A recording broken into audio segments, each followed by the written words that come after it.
জুলাই অভ্যুত্থানের শহীদদের বিচারটা, যারা শহীদ হয়েছে তাদের বিচারটা যেন আগে করে। আমার ছেলে প্রথম শহীদ, তাদের যেন বিচার করে। আরও যারা জুলাই আন্দোলনে শহীদ হয়েছে তাদের ঘেরেও যেন বিচার করে।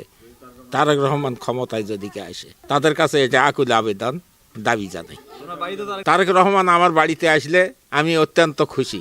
আমি একটা নিরীহ লোক, আমার বাড়িতে যে আসবি রাষ্ট্রপতির মতো লোক, অত্যন্ত খুশি। তার কাছে আমার এটাই দাবি থাকবি যে ক্ষমতায়, আল্লাহ দেয় ক্ষমতায় যদি আসে, প্রথম শহীদ আবু সাইদ তাদের যেন বিচারটা করে।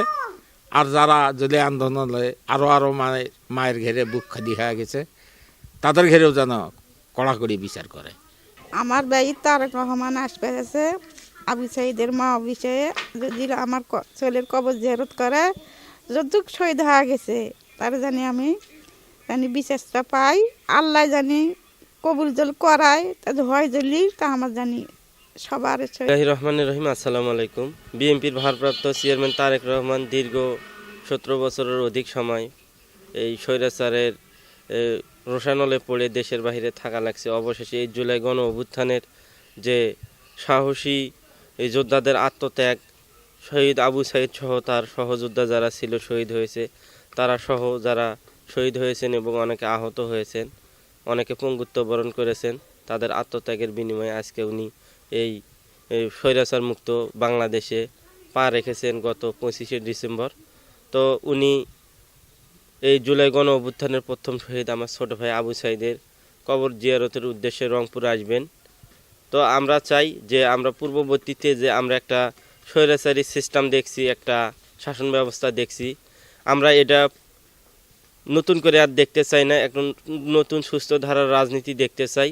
এই সামনে যে নির্বাচিত সরকার আসবে, আল্লাহ যদি ওনাকে যদি সম্মানিত করে, উনি যদি প্রধানমন্ত্রী হতে পারে। আমরা এই অন্তর্বর্তীকালীন সরকারের শাসন আমলে দেখলাম যে শেখ হাসিনার একটা ফাঁসির রায় দেওয়া হয়েছে এবং তার সাঙ্গপাঙ্গদের। তো এই সরকার তো বাস্তবায়ন করতে পারে না। উনি যদি, আল্লাহ যদি ওনাকে সম্মানিত করে প্রধানমন্ত্রী হয়, যদি হইতে পারে উনি, তাহলে যেন এই জুলাই অভ্যুত্থানের শহীদদের বিচারটা, যারা শহীদ হয়েছে তাদের বিচারটা যেন আগে করে এবং যারা আহত হয়েছে, অঙ্গহানি হয়েছে, তাদের যেন এই সরকারের একটা সুদৃষ্টি থাকে, সেই প্রত্যাশা করব। এবং আবু সাইদের বড় ভাই হিসেবে এবং এই এলাকাবাসী মানুষের একটা প্রত্যাশা আছে এই এলাকায় যেন উন্নয়ন হয়। আবু সাইদের আত্মত্যাগকে কেন্দ্র করে এই জুলাই অভ্যুত্থান হয়েছে। এই জুলাই না হলে অনেক কিছুই হইতো না এই দেশে। বর্তমান যে আমরা যে সময়টা দেখতে পাচ্ছি, যে পরিবর্তনটা দেখতে পাচ্ছি, এটা হয়তো বা হইতো না। তাই আমরা চাই যেন এই বৈষম্য যেন নতুন করে ফিরে না আসে এবং তারেক রহমানের নেতৃত্বে যেন বাংলাদেশে এগিয়ে যায়, এই প্রত্যাশা রাখছি।